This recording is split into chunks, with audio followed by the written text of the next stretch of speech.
tan fascinantes y tan difíciles, ¿no? Estoy en una ciudad que adoro, donde viví unos meses muy felices de mi vida como investigadora del siglo XVII. Estoy, como he dicho, con un amigo extraordinario, tan brillante como generoso, y sin embargo es un día difícil. Y voy a hablar con claridad, como suelo hacer siempre. Lo que hemos visto y vivido esta mañana probablemente sea la mayor crisis, desde luego la más absurda e inaudita en la historia del Partido Popular. Y solo tiene un responsable. Y no es casualidad que todavía no haya comparecido. Es, en mi opinión, una muestra más de desesperante debilidad. Y por eso yo me veo obligada hoy a hablar de la actualidad, cuando me hubiera gustado hablar de muchas cosas con Fernando. Y me veo obligada a hacer algo incluso más difícil, que es a pedir la dimisión de Pablo Casado como presidente del Partido Popular.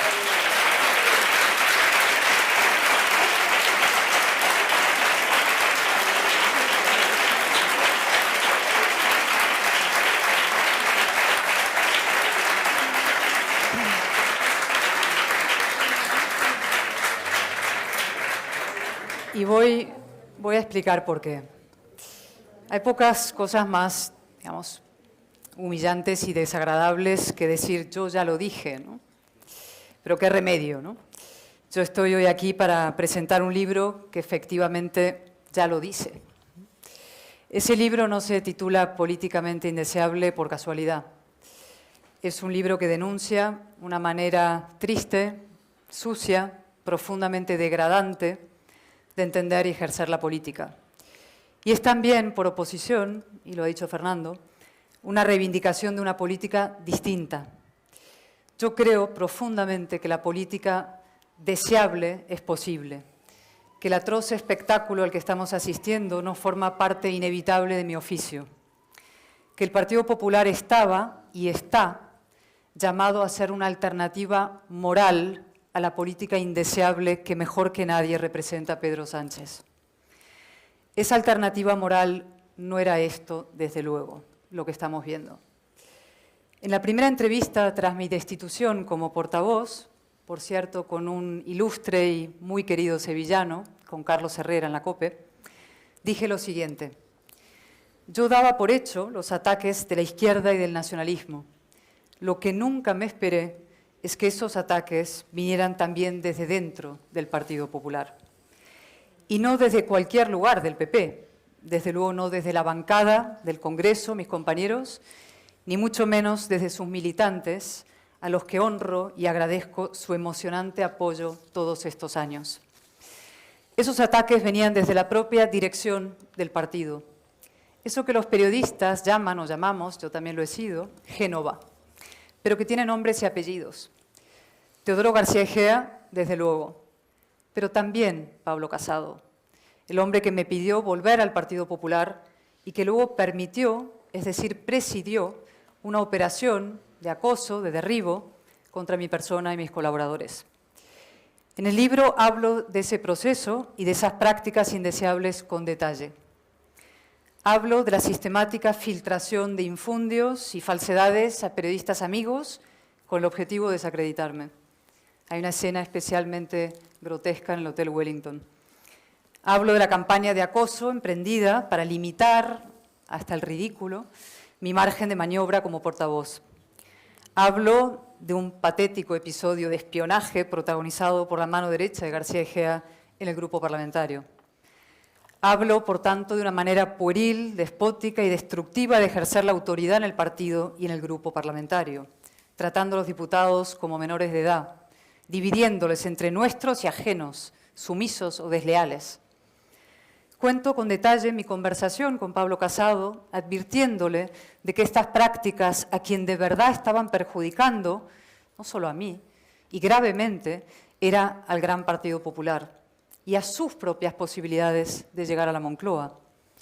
Y cuento también, y esto quizás sea lo más relevante hoy, mi absoluto estupor al comprobar cómo esas mismas prácticas, las filtraciones, las maledicencias, el acoso, empezaban a ejercerse contra Isabel Díaz Ayuso.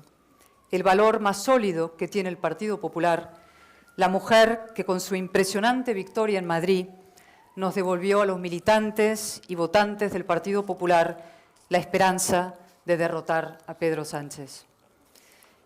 En el libro cuento cómo ante mi insistencia, ya súplica, de que cesaran los ataques, las hostilidades, las filtraciones, Pablo Casado me dijo: le he entregado a Teodoro todo el poder, todo el poder. Es una frase devastadora, desde luego, impensable en boca de cualquiera de los hombres que antes lideraron el Partido Popular. Bueno, incluso en boca de cualquier líder político.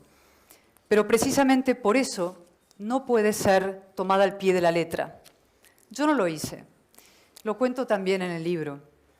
La responsabilidad es siempre del líder, del número uno, del que tiene el poder de poner y de quitar, de frenar o de instigar, de apoyar o de abandonar. Y yo le concedí y le concedo a Pablo Casado esa responsabilidad. Me parece una expresión elemental de respeto. Lo contrario sería considerarlo un mero títere en manos de su secretario general. Pablo Casado ha fracasado electoralmente y ha fracasado también moralmente en la gestión de la organización del partido. Cuesta, y debo decir que duele decirlo, que renunció a la batalla cultural que se había comprometido a librar en el vibrante discurso que le mereció la victoria en el Congreso del partido y el afecto de tantos, también el mío y la admiración. También en plena campaña de las elecciones autonómicas de Cataluña, y para mí esto fue especialmente doloroso y lo cuento en el libro, dio la espalda a los constitucionalistas catalanes, lo que hundió las perspectivas electorales del partido en Cataluña. Y por fin emprendió una desquiciada, debo decir, y absurda batalla por lo bajo, un secreto a voces, porque iban contándoselo a todos los periodistas, para anular o incluso derribar a Ayuso, insisto, la política más popular hoy en día del PP y del centro-derecha español. En lugar de ir al encuentro de una nación huérfana, golpeada y necesitada de un liderazgo alternativo al de Pedro Sánchez en todos los aspectos, se obsesionó, creo, con el control de la estructura del partido al precio que sea. Yo se lo advertí en nuestra última conversación, lo cuento en el libro largamente. Dije, no te voy a hablar ya como compañera, ni siquiera como amiga, casi como una hermana, ¿no? Y le pedí que dejara esa obsesión por el control interno del partido y se fuera al encuentro de los españoles. A él me remito por los detalles, ¿no? Pero no me escuchó, ni a mí ni a nadie que le quisiera bien y que le aconsejara bien. Y debo decir que no sé por qué. No sé si fue el miedo, no sé si la inseguridad, el afán de control, para poder, en fin, por el miedo a sufrir derrotas futuras, no lo sé, no voy a especular. Lo cierto es que para impedir, como sea, un congreso en Madrid, Pablo Casado ha provocado la necesidad, la urgente necesidad, de un congreso en toda España. Reitero, por tanto, lo que dije al principio, y es que pido su dimisión como presidente del Partido Popular. Creo que Pablo Casado tiene que poner su cargo a disposición de los militantes para que sean ellos los que elijan cuanto antes una nueva dirección. Todavía hay tiempo para derrotar a este gobierno infame, pero para eso es imprescindible un Partido Popular decente, deseable y en disposición a dar lecciones a los demás. Un Partido Popular capaz de combatir la política indeseable de Sánchez, entre otras razones, porque jamás se le ocurriría practicarla. Se lo debemos a nuestros militantes y a nuestros votantes, y sobre todo se lo debemos a España. Muchas gracias.